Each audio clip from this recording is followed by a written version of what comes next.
Hello, everybody. We're here with Elizabeth Wojtaszek and the short sale department, and we're going to be touching on some inside tips that she's going to be sharing with us, which I'm very excited about as a realtor myself. She's going to be sharing with us some tips that pertain to the world of short sales. So those realtors out there that are doing short sales, they definitely need to check this video out. So Elizabeth, how are you?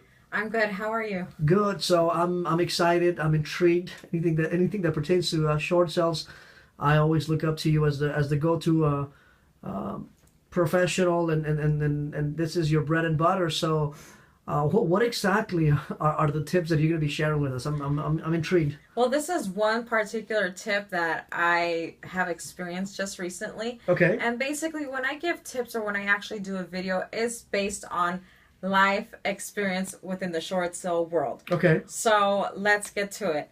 It's called BKs within a short sale. BKs meaning? Bankruptcies within a short sale. Gotcha. I'm pretty sure a lot of real estate agents out there have encountered doing short sales with sellers that say that they have a bankruptcy.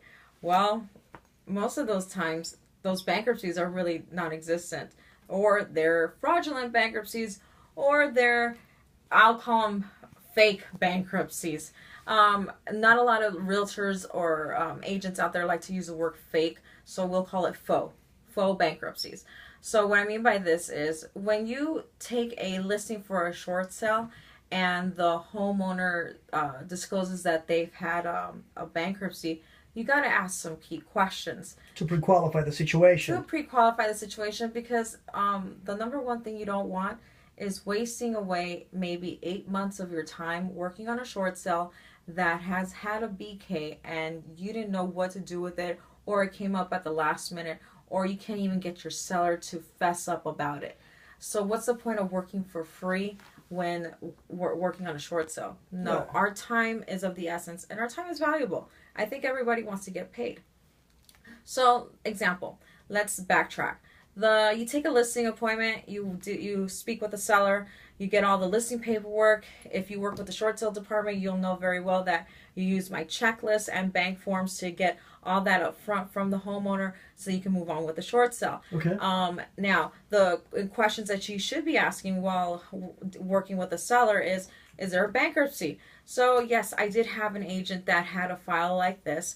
The homeowner claimed that they did not file bankruptcy, did not know anything about it, but yet bankruptcy was on against the property. So real estate agent decides to take the listing. Real estate agent decides to work the short sale file themselves. I believe the real estate agent at one point or another started getting frustrated, because that's why they called me. I get a hold of the short sale and I asked that key question: is there a bankruptcy on the property? Okay. She actually mentioned, and yes, I do say she because she was a woman. She actually told me that there was a bankruptcy on the property, but that the homeowner said that they never filed.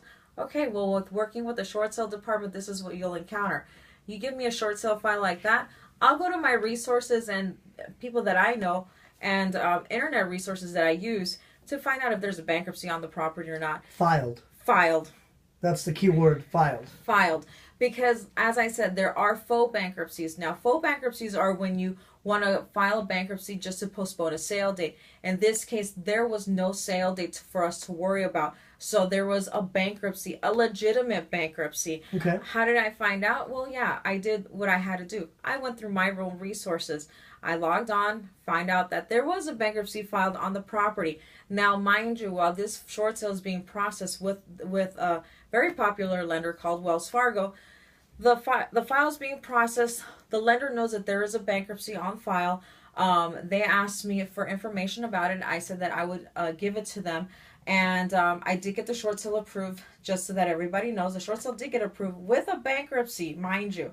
I did get the paperwork from the bankruptcy, and out of nowhere, it shows that the homeowner was not the one that filed the bankruptcy. We ended up having to dig a little bit into the file, and now I felt compelled to interrogate the real estate agent, which no short The listing agent. the listing agent. Oh gosh. No short sale negotiator should have to interrogate and actually get to the bottom of what's really going on, when that listing agent should have gotten to the bottom with the seller from the beginning. So these are the things that we need to avoid so that it doesn't happen and you don't delay on the process. Because at one point or another, if you cannot close the short sale, you've just wasted away all these months with nothing to gain at the end. So, was there a bankruptcy? Yes, there was. Now, the bankruptcy was a company property was clouded on the title. Well, what the listing agent never asked of the seller was, did you ever have a sale date on your property prior to me taking the listing? Seller never disclosed that. There was a sale date against the property many months before.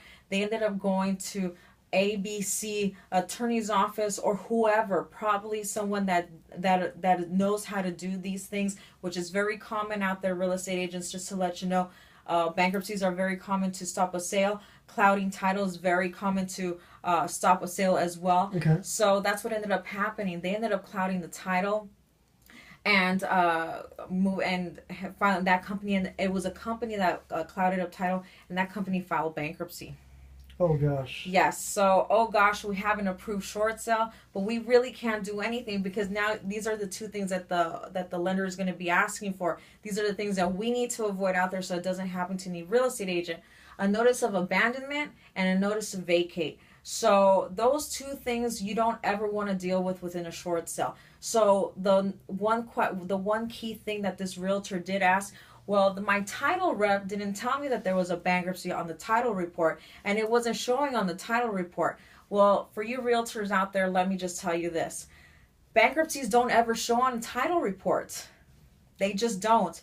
I've had a history of dealing with a lot of short sale files, and a lot of them that have undergone under bankruptcy, and it doesn't show on there. On top of that, a title representative doesn't have the knowledge of bankruptcies. So you can't just rely on that source. Of course. That's not what happens here. So long story short sale was approved. Buyers are getting their loan. They're about to close escrow. The lender's asking for all these extra documentation that we don't have. The listing agent is convinced that the homeowner never filed a bankruptcy, and she's probably arguing with you on why. Unfortunate, it's argument, and let me just say this. I don't argue via telephone. I basically give you the facts via email. So you'll see documentation and recorded documentation about a bankruptcy if there is one on the property via email. So yeah, did that happen? Absolutely. And what's going on with the buyer's loan is just sitting there. Unfortunately, the buyers are ready to move out of their apartment that they were leasing. Their lease is already up. They're having to move into a hotel because the listing agent is scrambling to figure out how to close this deal. Unfortunately, the only way to have closed it is the following, realtors. Go back to the seller. Ask them, who did you hire prior to using me? Okay. Contacting that company and getting them to release the property out of bankruptcy, and either that or uncloud the title in some way. Those are things that I have no problems discussing with a realtor once we have a short sale before we get that into process. Unfortunately, this was a file that we thought was going to go somewhere. The homeowner supposedly disclosed what they had to disclose, and that was that, and that wasn't even the case. So to avoid this, speak to a professional, speak to a short sale negotiator before handling a file like this, because we can avoid a lot of time, and we can avoid you from losing out on your commissions. That is unbelievable. I mean, I'm shocked, and obviously it happens. It happens, and it's unfortunate for the listing agent. And if she actually represented the buyer, the buyer's hopes were probably crushed. It was a double ender. It was a double ender and a double whammy for not disclosing. So exactly, as real estate professionals, we definitely have to ask the key questions, and we shouldn't be afraid to ask. Have you done a bankruptcy? If so, when? Did you get the discharge paperwork? Do you have them with you?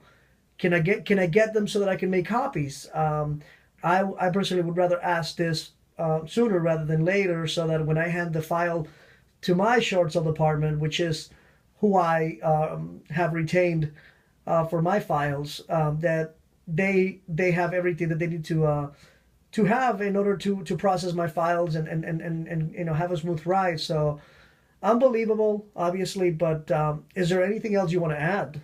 The only one thing that I would like to add is this. when handling a file such as this, or when handling any short sale listing, just keep in mind that you probably were not the number one choice as far as an agent. That these homeowners probably had a listing agent prior, or have worked with attorneys prior to them interviewing you to take the listing. So dig deep, get your hands dirty, work on the file, and do your research and your homework. Short sales are out there. We're getting a lot of the BK situations and a lot of the clouded situations. So this doesn't happen to you. Just have a one-on-one talk with the seller, and don't rush the appointment. That's the one thing you shouldn't ever do. Don't rush the appointment because you're thinking of your next paycheck. Actually get down and speak to the homeowner and look forward to working with them and getting them out of that situation.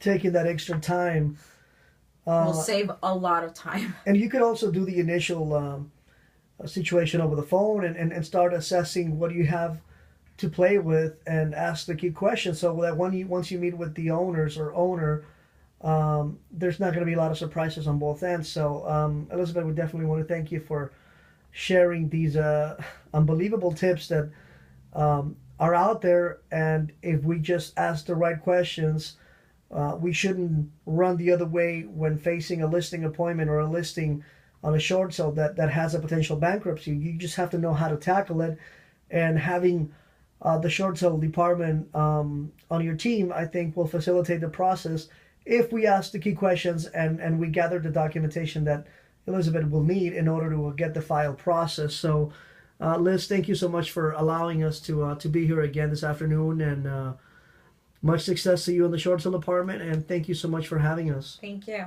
Take care.